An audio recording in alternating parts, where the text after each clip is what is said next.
Beleza. Estética.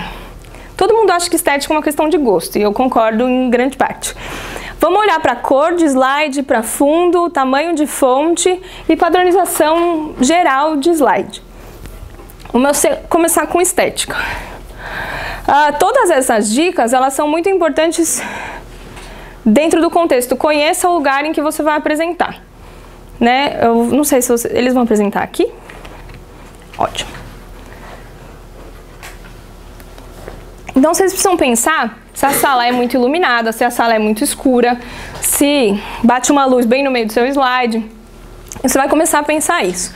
Vamos por partes. Esse slide está branco, com escrito em preto, aí você fala, ó, tá básico, né? Básico é bom. Algumas pessoas podem olhar e falar, é pobre, né? Você pegou de última hora o branco do PowerPoint, não se dedicou nem um pouco em fazer um slide um pouco mais elaborado, mais bonitinho visualmente. E para quem tem astigmatismo, não sei se temos astigmatas no grupo, quando eu faço um contraste desse tipo, essa pessoa não enxerga, porque ela está com a pupila contraída, até ela dilatar a pupila para enxergar, para conseguir focar no negócio, eu já mudei de slide. A mesma coisa vai acontecer com o preto. Dependendo da sala, também é bom, né? Nesse fundo que já é preto, nem parece que tem um slide, fica interessante. Se a sala inteira estiver apagada, se você quiser me ajudar, se eu continuar mais 2 slides assim, metade de vocês vai dormir. Eu posso gritar, dançar um cancan, vocês não estão vendo, né? Pode acender de novo, por favor. Para palestras maiores, eles indicam você usar um fundo totalmente preto para fazer um fechamento, para fechar um tema e começar o próximo. Para a palestra de vocês, não sei se vale a pena. Dependendo, se tiver alguém super habilidoso, consiga usar isso, é legal. E ele apresenta o mesmo tipo de contraste com as figuras. Quando eu vou mostrar um slide muito claro na sequência, e se eu passar muito rápido, quem é astigmata não vai conseguir ver. Eu tenho que tentar atingir o máximo de pessoas possíveis, né? Assim, pô, não tem nenhum astigmata na minha turma. Ah, então tá bom, eu consigo fazer isso. Mas será que não tem ninguém mesmo? Eu conheço todo mundo? Acho que não. Então eu vou no seguro. E tem esse outro tipo de slide, que pelo nosso eu imagino que vocês não tenham gostado. É cansativo para os olhos, é muita informação. É mais marcante do que o seu conteúdo, você só lembra que o seu slide era rosa, eu não tenho a menor ideia do que tinha lá, só sei que era rosa. E fica muito difícil de você fazer um gráfico e compor as cores do slide, porque o que raios combina com rosa?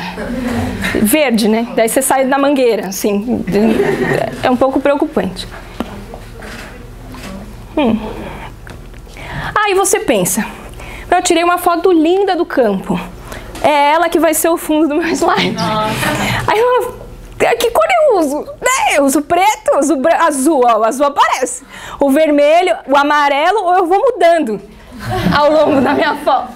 Que daí a pessoa consegue tentar enxergar. Então, se a gente gosta de uma imagem, a gente quer mostrar ela da melhor forma possível. A gente não precisa de nada escrito. E eu posso descrever essa paisagem sem nada escrito lá. Ok, super válido. Putz, mas eu me sinto insegura. Aí você faz isso. Eu não tô vendo a foto. Então eu não precisava ter colocado ela lá. É basicamente isso. E a técnica marca d'água, que também não dá pra ver muita coisa. Dicas mais interessantes de uso de foto. Eu coloco a minha foto ao lado e o meu texto, ficam as duas coisas valorizadas. Eu coloco minha foto no meu objeto de estudo ali e escrevo as coisas que eu preciso para me lembrar embaixo. Perfeito. E aí fica a dica de ideias de contrastes que funcionam. Aí esse slide é bem autoexplicativo, só dá um tempo para vocês... Oi. A gente já vai chegar ali. Antes da gente chegar aí, é importante a gente lembrar que o retroprojetor vai te surpreender. Eu coloquei pode porque isso é legal, mas ele vai te surpreender. Você acha que a cor tá muito legal, aí no que chega nesse negócio, ele não sei o que acontece, luz está fraca, a lâmpada, né, tá um pouco velha, tal. Você não vai conseguir ver metade daquilo que você queria ver. Você apaga de novo para mim? E sempre, ou uma proporção bem grande, tem aquele grupo que não enxerga algumas cores. Eu não sei se vocês conseguem ver todos os números que estão ali no quadro. Acho que pode apagar todas, Vitor. Que daí fica mais fácil. Segundo não tem. É o 6. Segundo não tem. Eu acho que vocês precisam ir ao médico. É o 6.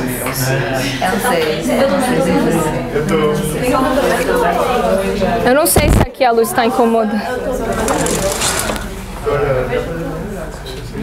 Então são 25, 6, 8, 56, 29 e 45. Se vocês não viram isso ou viram outros números, recomendo um oftalmologista, mas dá uma atrapalhada na tela do retroprojetor. Se essa imagem tivesse menor, talvez vocês conseguissem ver, ou aqui na tela do computador. Se alguém ficou preocupado, pode vir ver aqui no fim da palestra. Vitor, pode acender de novo, deixa só aqui na frente, que acho que dá. Então, beleza, eu decidi que eu vou ter alguns textos no meu slide e algumas fotos. E aí eu ponho um texto super pequenininho, não sei se o Galo enxerga, você enxerga, Galo? Evite textos menores do que tamanho 20, isso para fonte Arial. Tem fontes que são menores mesmo, então daí para essas fontes faz a correlação do que é um Arial 20 e não diminui porque ninguém é super-homem, tem visão além do alcance. Ah não, visão além do alcance era o Lion, né? Era o Lion. E também textos muito maiores do que 24. Quando eu faço um texto muito maior do que 24 e uma frase com sujeito e verbo predicado, normalmente não cabe numa linha só. E aí vai ficar assim, ela é muito bonita. E aí a pessoa parece que ela está assistindo tênis, assim, né? E ela está tentando assistir uma palestra.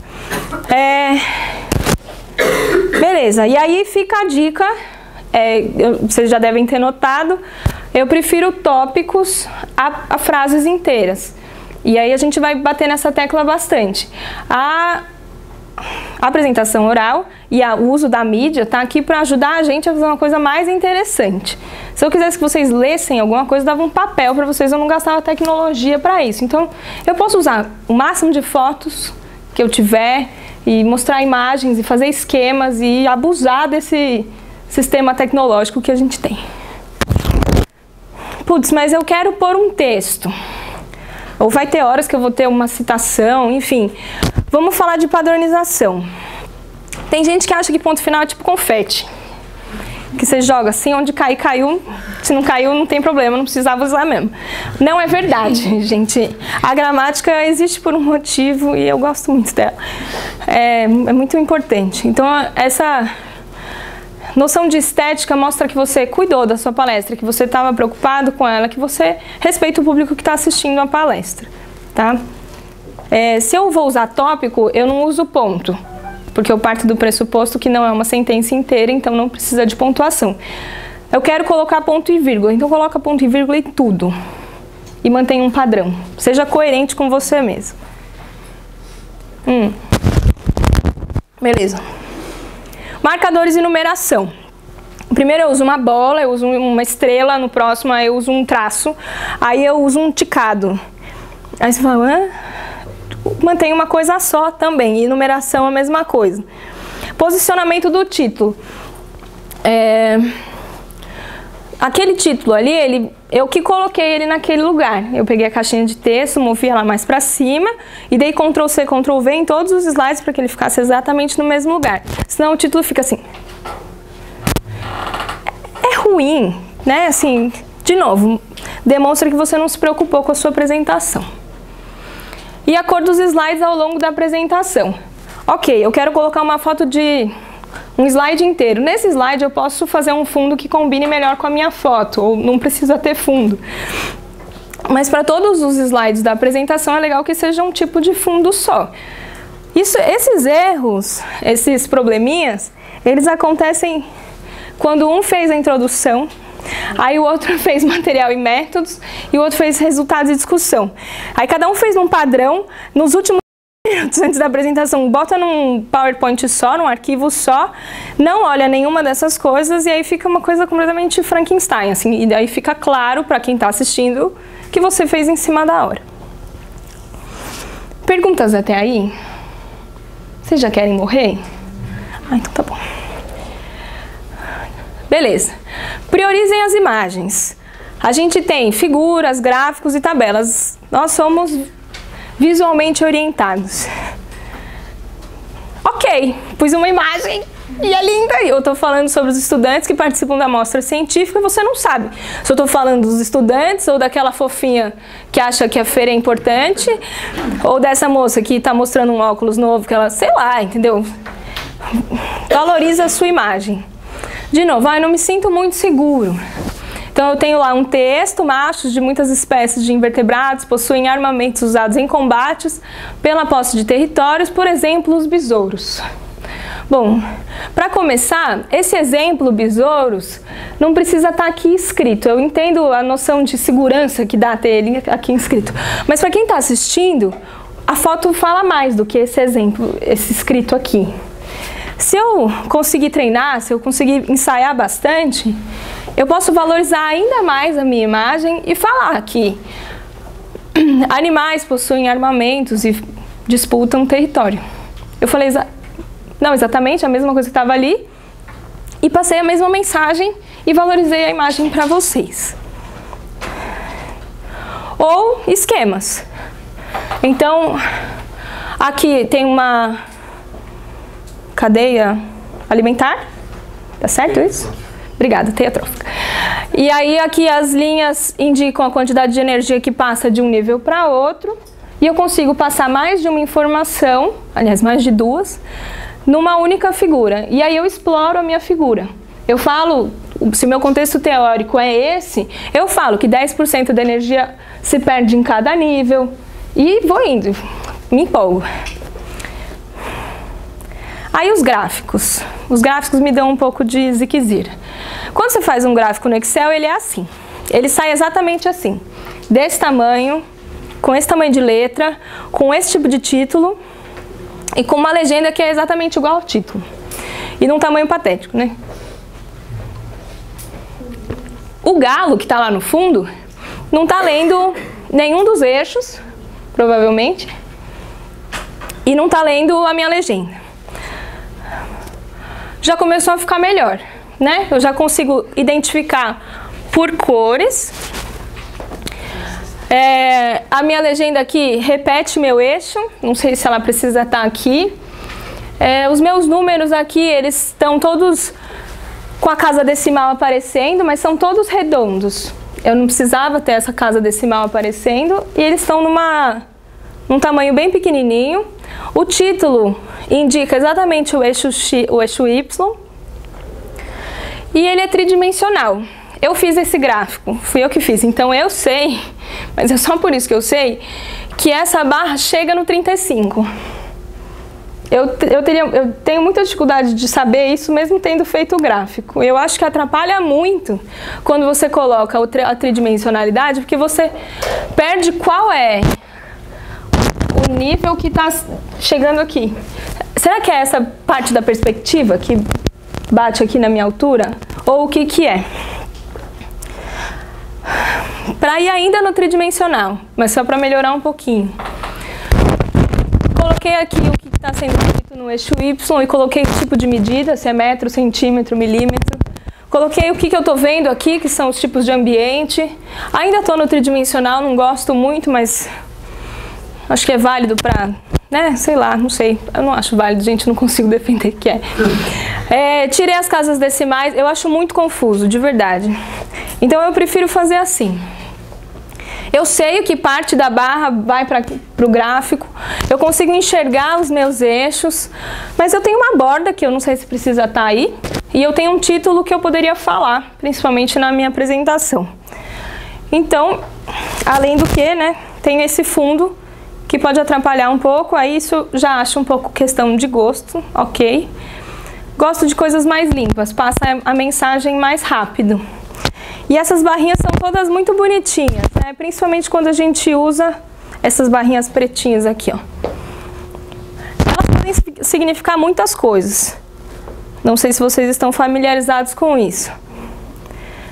Principalmente nos box plots.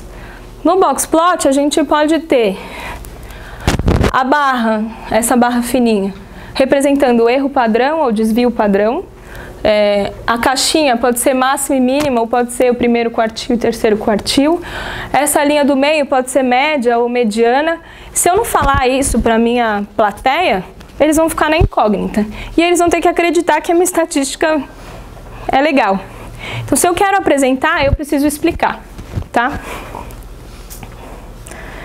Resumindo, prefira gráficos bidimensionais. Não coloque bordas externas, o seu slide já é uma borda super marcada. Não use eixos desnecessários, isso eu não mostrei para vocês, mas... Sabe gráfico que tem taxa de chuva, como chama? Obrigada. E temperatura, tudo num gráfico só?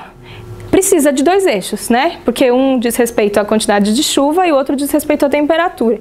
Tem gente que gosta de colocar esse segundo eixo porque é bonito, e aí fica aqui temperatura e temperatura. De novo, é poluição visual, atrapalha um pouco. Tirar as linhas de grade, aquelas linhas horizontais, que dá para você colocar todas, de unidade em unidade. Não utilize preenchimentos desnecessários, uma coisa clean. Não coloque título no gráfico, isso também vale para relatório científico. Aliás, todas essas dicas valem para publicação científica, tá? E o apelo para publicação científica é que gasta menos tinta.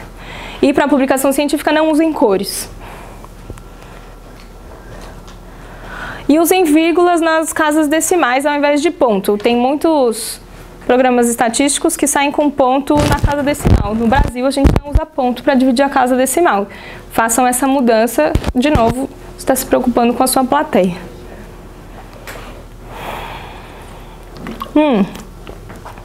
E unidades de medida na legenda dos eixos, para você saber o que você está medindo. Dúvidas? Tabelas, uma área cinza da apresentação oral. Não é para vocês verem, mas eu vou mostrar mesmo assim. Então, por que raios você tá pondo aí? Ou então aquele apelo, você acredita, viu, gente? Tá escrito aqui que Lombardi, Leonardi assign 68. Vocês não precisam saber. Se eu vou fazer uma tabela, eu faço a tabela que eu preciso mostrar. Será que eu não posso mostrar em gráfico essa tabela? E se eu consigo mostrar a tabela inteira. Nesse caso, não consigo, melhor não ter mostrado.